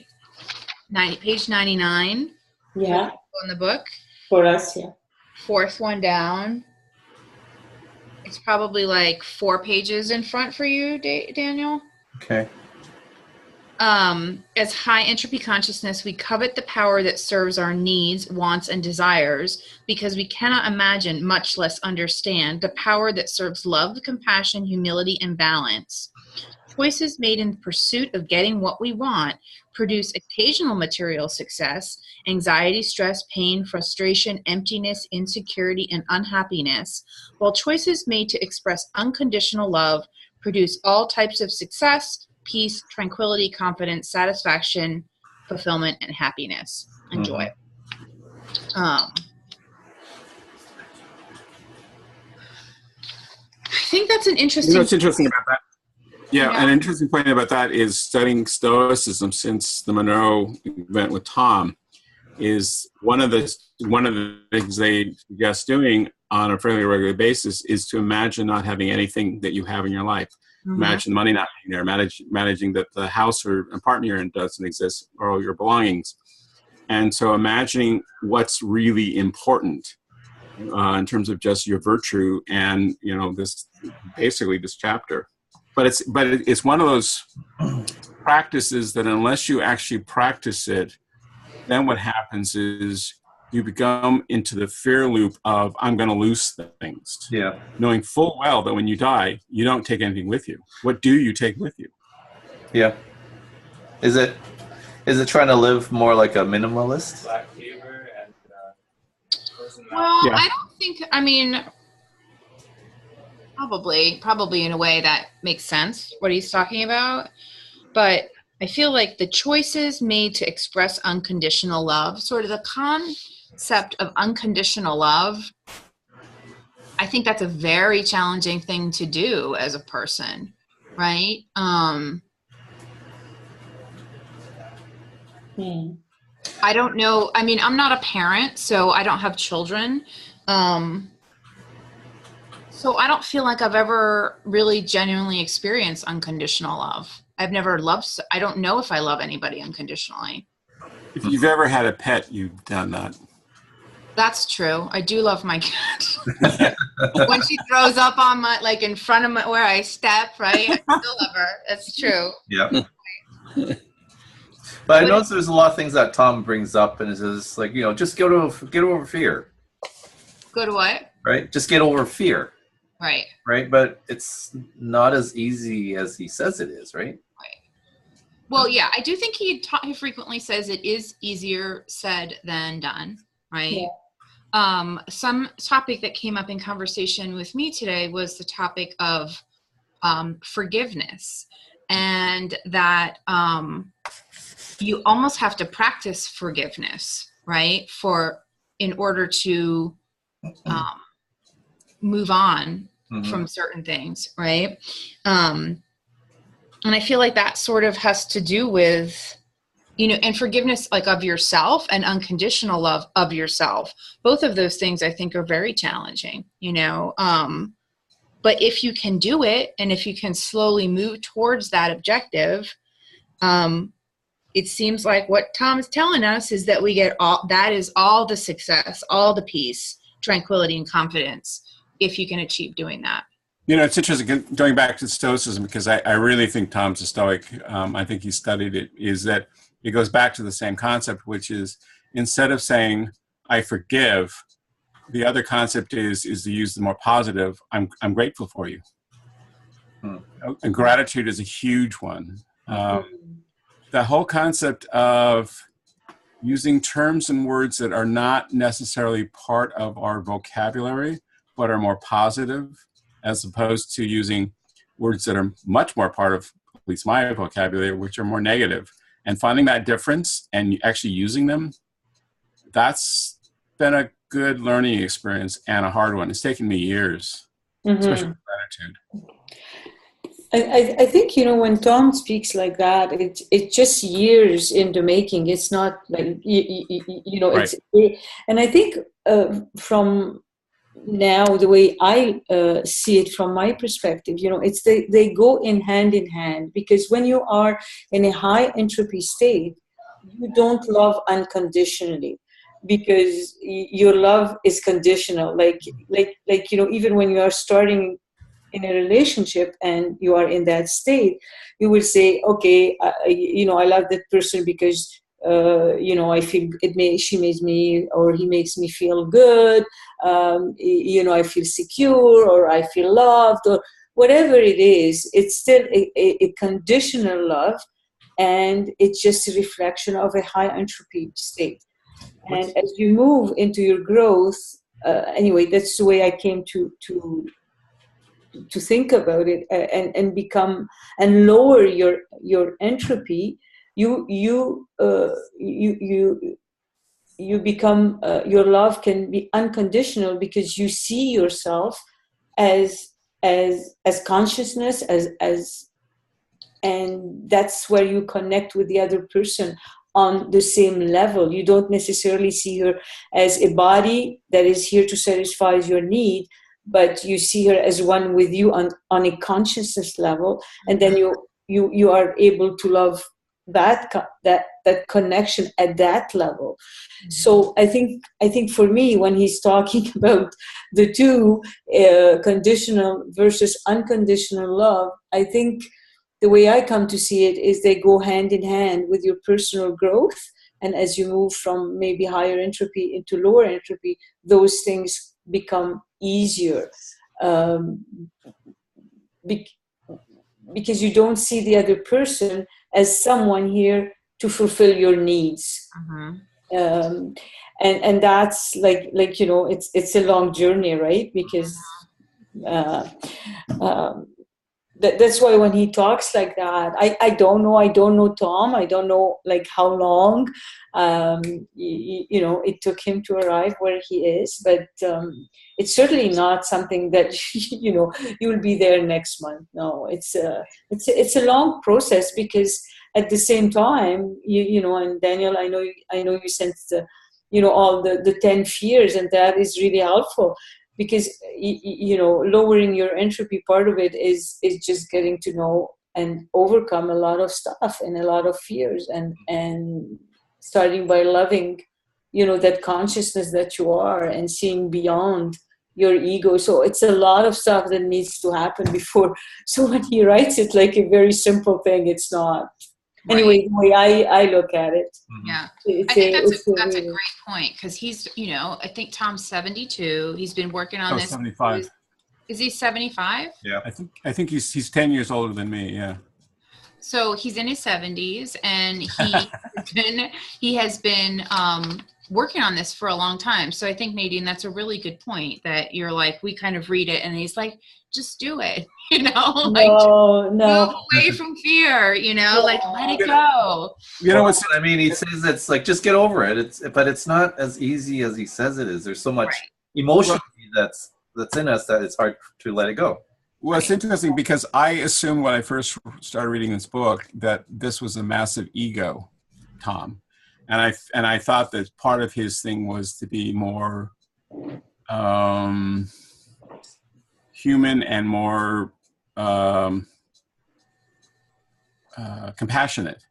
And yet, what was interesting in the week that we were there, I don't know if you guys remember that, or Christine, if you remember that point, but he talked about the fact that he came from more of a right-brain situation, and mathematics was very hard for him. And as a physicist, to admit that math was extremely difficult until late in his career in school, he was really struggling. And I think for him, there was a lot of fear that as being pushed into the sciences and into physics and not having a good handle on mathematics was going to be a real problem for him. So I think he, in some ways, and what I remember reading in the book, he covered that up. He masked it so that nobody around him knew the fact that he was having trouble with the math.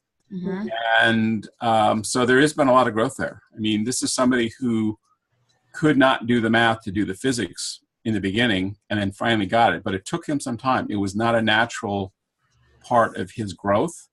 And so I think so there's been a long process to go through. Mm-hmm. Did he talk about that shift, and did he get that aha moment where?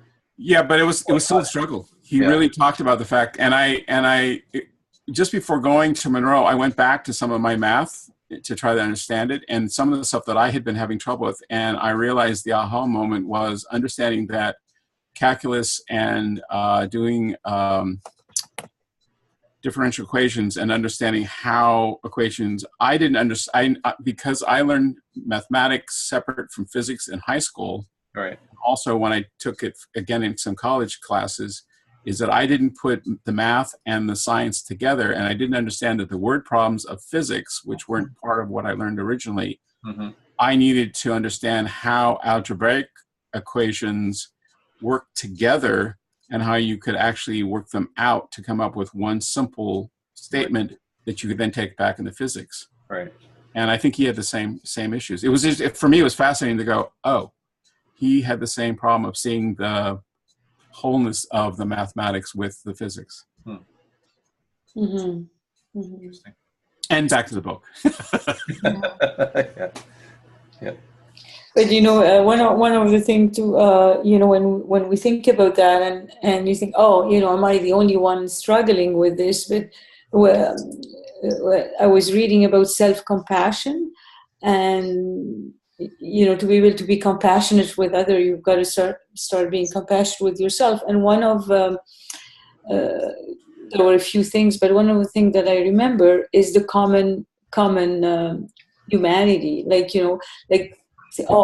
I'm the only one. We tend to think, oh, I'm the only one not getting this, but it's not. It's common to human. So that helps you to have more compassion for yourself when you are struggling with those things. We're saying, well, because we tend sometimes to think, okay, I'm the only one having this problem. When we go into that kind of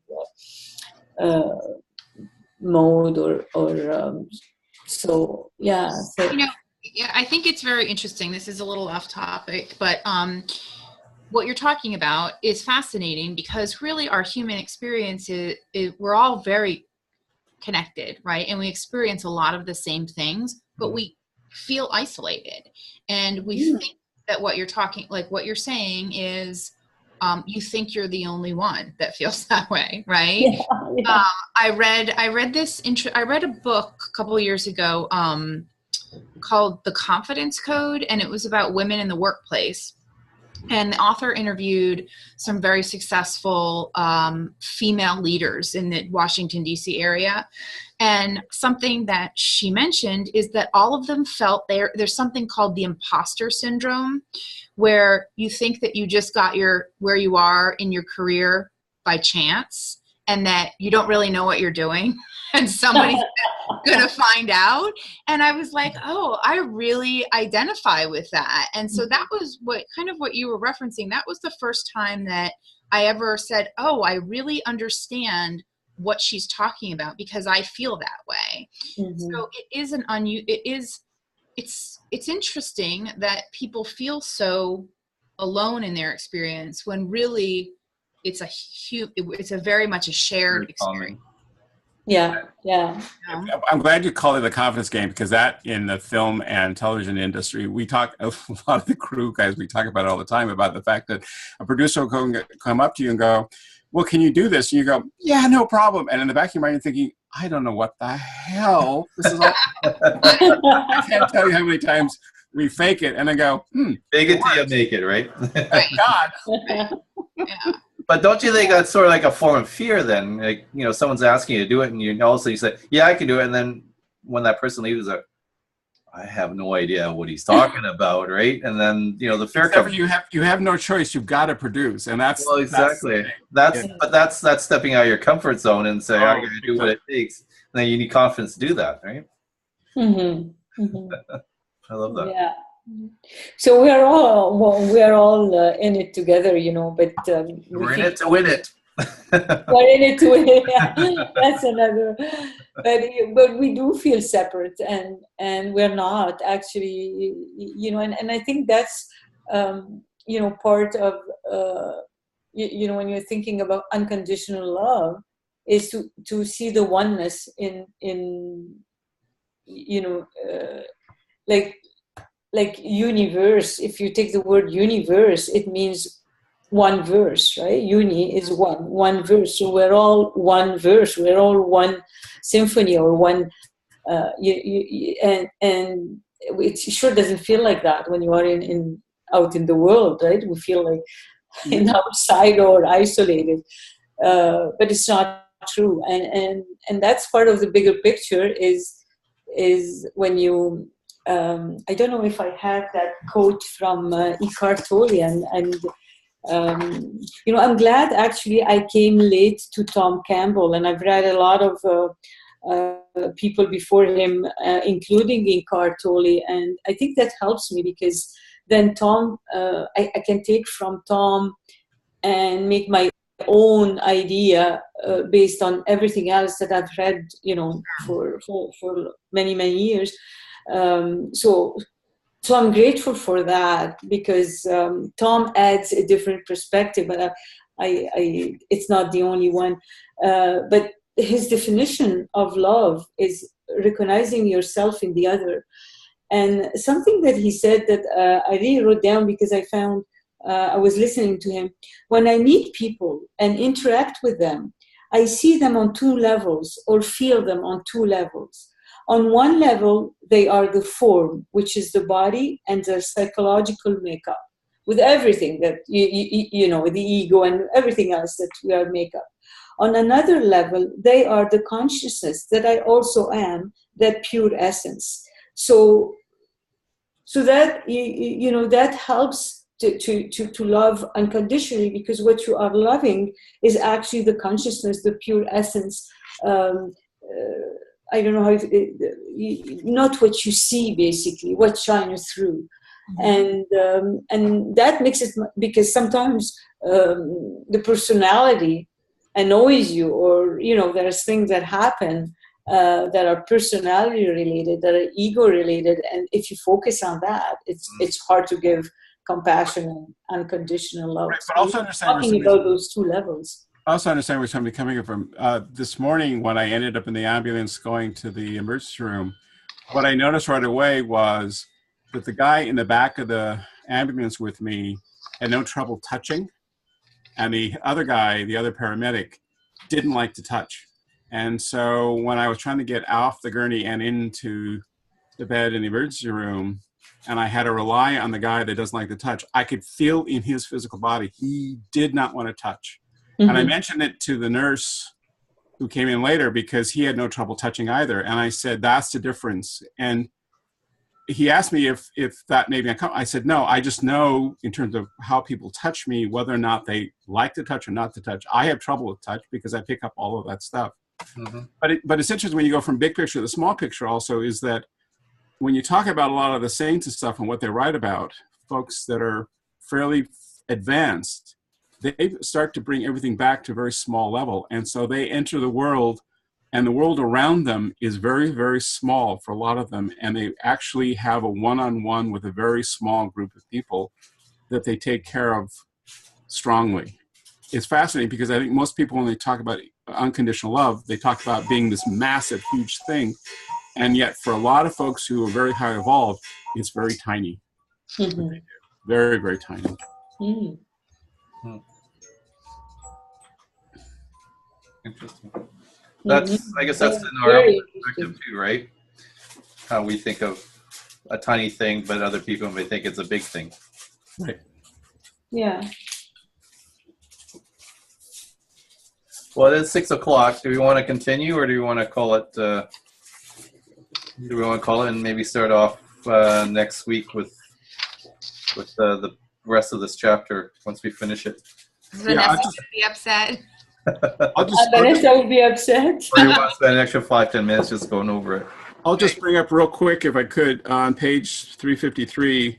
This is something I asked Tom, and it's an interesting thing. They go, we cannot build, design, or invent consciousness. Mm-hmm. That is not how it works.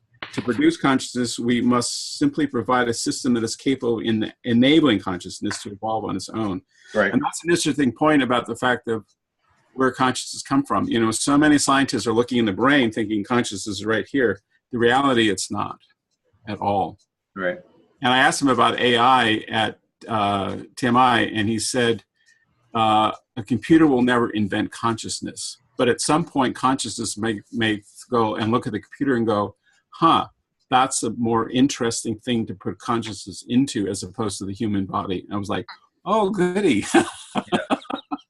We're on the decline, guys. I've been watching this series called Year of Million, and basically it's, you know, when you have technology that has consciousness, and then humans using the robotics and computers with consciousness, as it becomes more evolved, it's going to start realizing, I don't need humans anymore, because I can do things much faster and, you know, quicker and more efficient, more profitable. Right. Why do I need a human, right? So do they tap us off or shut us down? But you know, yeah, it's like Terminator, right? Right.